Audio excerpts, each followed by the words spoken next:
On m'a demandé de revenir aujourd'hui pour vous parler de mon métier, qui est un métier qui est tout récent, qui est un métier qui a 1 an. Comme quoi on peut refaire ses études et trouver des nouveaux jobs. Mon métier, ça s'appelle référent finance durable. Là, vous me dites, c'est quoi son job? Donc moi, je fais partie des banquiers dont Philippe a parlé. Enfin, banquier, salarié de banque. Parce que banquier, ça veut dire que vous êtes propriétaire du capital, c'est pas banquier. Ça veut dire que moi, au sein d'une entreprise mutualiste et régionale, et ça compte, j'accompagne des grandes entreprises. On vous a parlé tout à l'heure d'un témoignage de l'entreprise Waga. Ça fait partie des clients avec lesquels je travaille. Donc, ce sont des entreprises qui font déjà au moins 50 millions d'euros de chiffre d'affaires. Donc, ceux-là, on ne les rencontre pas à 25 ans, il faut bien 45 ans pour le faire. Mais c'est des entreprises qui ont une vocation à aller vers une transition écologique. Et le job que je fais, c'est valoriser des efforts qui sont faits. Et j'ai vu qu'il y avait Anne Leroy quelque part dans la salle, et on parle avec mes clients de performances extra-financières. On ne parle pas que d'argent dans une banque. Et concrètement, pour vous dire ce que je fais, mon métier, je le définis comme ça, c'est diplomate et évangéliste, et je fais bouger le curseur, parce qu'il faut que je sensibilise des clients à la question de la transition écologique. Je rencontre des gens très convaincus et des gens qui n'ont strictement rien à faire. Bon, il faut quand même que je leur parle. Je prends en compte les efforts qui sont faits, parce qu'il y a heureusement des efforts qui sont faits sur des critères environnementaux, sociaux, de gouvernance. Je négocie avec eux tous les jours pour que ce qu'ils fassent vaille le coup et qu'ils ne nous embobinent pas avec des choses de style greenwashing, parce que ça existe. Et tout ça est bouclé juridiquement, puisque si les clients respectent leurs engagements, et ben on leur fait baisser leur taux de crédit, mais s'ils ne le respectent pas, on leur fait monter leur taux de crédit. Et ça, c'est quelque chose qui n'existait pas avant. C'est aussi pour ça que j'ai pris le poste. Et puis la dernière mission que j'ai à faire, c'est rendre incontournable la finance durable au quotidien, qu'on sache que ça existe, et puis être là sur des événements donc, qui représentent cette nouvelle manière de voir le monde. Autant dire qu'on n'est pas encore très très nombreux dans la banque, mais ça va changer. Le parcours professionnel, je vous ai écrit, c'est une histoire, parce que forcément j'avais beaucoup de choses à dire en 5 minutes, c'était court. Et il y a longtemps, moi aussi j'ai fait de la géographie. Je voulais être prof, et je me suis dit, non, ça va pas me plaire. Donc j'ai mis un Cro-Magnon, parce que c'était il y a vraiment longtemps, et du coup je me suis réorientée vers l'entreprise, vers les sciences éco, parce que ça faisait longtemps que ça m'intéressait. Et là, c'était déjà ici, ça s'appelait l'UPMF, c'était des études tech de co, et puis après je suis partie dans un UP de fonction commerciale, et j'ai intégré à ce moment-là le monde de l'entreprise. Je suis rentrée dans la banque un peu par hasard, parce que c'était les années 2001, on passait aux 35 heures, ils embauchaient en masse, et c'était très intéressant.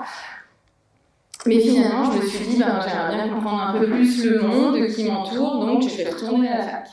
Mais en même temps, je travaillais. Donc là, j'étais toujours à l'UGA et j'ai fait un master recherche par correspondance. Il n'y avait pas tout ce qu'il y avait aujourd'hui pour faire la correspondance. On recevait des tonnes de bouquins dans une grosse enveloppe craft et puis on apprenait les bouquins.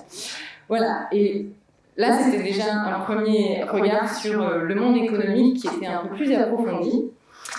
Mais sauf que quand on s'intéresse aux entreprises, on s'intéresse à des organisations humaines. Et là, quand vous ouvrez la dimension des ressources humaines, vous dites j'y vais, parce que ça c'est un puissant fond. Donc j'ai fait 10 ans de ressources humaines avec du recrutement, voilà, tout un tas de choses, je vous ai marqué gestion de carrière, formation. Et en fait, même quand on est dans la matière humaine et que c'est génial, on voit aussi que le monde change, et moi aussi, je change. Et vous aussi, vous allez changer dans votre vie professionnelle. Et je me suis dit, il faut que je fasse autre chose. Les grands enjeux du monde, pour moi, c'était la RSE. On en parlait déjà. Je suis tombée dans une super master qui s'appelle TOS, Transformation des organisations de l'ESS. Et j'ai bouclé l'année dernière pour pouvoir ensuite prendre ce nouveau métier. Mais il y avait un pari, parce que quand je suis repartie à l'école, je ne savais même pas qu'un jour, au bout du compte, il y aurait un nouveau métier. Donc voilà, c'est juste pour vous dire que les parcours professionnels, aujourd'hui, vous avez des idées. Je vous dirai à la fin dans mon conseil, laissez-vous effectivement porter par les opportunités, par les envies que vous avez. C'est important pour être d'aplomb avec soi, de s'écouter. Les compétences de tous ces métiers, j'ai essayé de les rassembler dans 3 thèmes, les savoir-faire, les savoir-être et les savoir-vivre. J'insiste, je vous l'ai mis en couleur sur la notion de formation continue. Restez pas sur... saisissez les formations quelles qu'elles soient. c'est une grande chance de pouvoir apprendre des nouvelles choses et c'est une grande chance de pouvoir questionner ses pratiques professionnelles. Puis on rencontre des gens formidables aussi, au-delà du savoir. Dans le savoir-être, je pense qu'on croise beaucoup de choses qui ont déjà été dites et surtout la gestion des priorités, la gestion du temps. Franchement, c'est clé. On ne s'en rend pas compte peut-être quand on est à la fac, mais c'est clé. Et le savoir-vivre, je l'ai mis parce que moi, je ne sais pas travailler en solo. Donc pour moi, ça compte vraiment de savoir prendre en compte tous ceux qui sont autour. Et c'est aussi un état d'esprit. Peut-être que dans le parcours professionnel, je vous ai parlé de plein de métiers, on a l'impression que je ne fais que travailler. Ben, en fait, non. Le fil rouge, c'est la rencontre des êtres humains qu'on croise à chaque fois. Et le fil rouge aussi, la correspondance, c'était tout un tas d'engagements associatifs que j'avais à côté, qui, dans les AMAP, dans des associations sous des écoles, dans l'ADI, dans le microcrédit, en fait, on ne se change pas vraiment. Et si on arrive, des fois, on est un peu schizophrène, c'est-à-dire que même si vous avez un pied dans une économie qui ne serait pas d'économie, dans une entreprise qui n'est pas d'économie sociale et solidaire, ce que vous êtes vous rattrape et vous allez le chercher d'un autre côté dans un engagement bénévole. Ce qui est bien dans l'ESS, c'est qu'on peut éviter un peu la schizophrénie, on a les deux pieds dans la même situation, donc c'est ça qui est chouette. Le dernier conseil, je ne sais pas si je suis dans le temps, tant pis, je n'ai pas suivi. Le dernier conseil que je vous ai mis, et ce sera le seul, c'est un conseil vraiment issu de mon parcours RH, c'est croire en vous, croire dans vos compétences, et une petite clé que moi j'aime bien faire et que je trouve très importante. Une fois par an, vous faites vérité avec vous, vous prenez rendez-vous avec vous, que ce soit aujourd'hui à la fac ou plus tard, et vous vous regardez dans un miroir et vous vous demandez si tout va bien au niveau professionnel, et vous vous répondez avec vérité. Et si la réponse c'est moyen, bof, en fait je ne suis pas trop là où je pensais, tirez le fil, creusez le fil, pourquoi je suis bien, pourquoi je ne suis pas bien, qu'est-ce que j'ai envie de changer, c'est quoi les rêves que je pars, etc.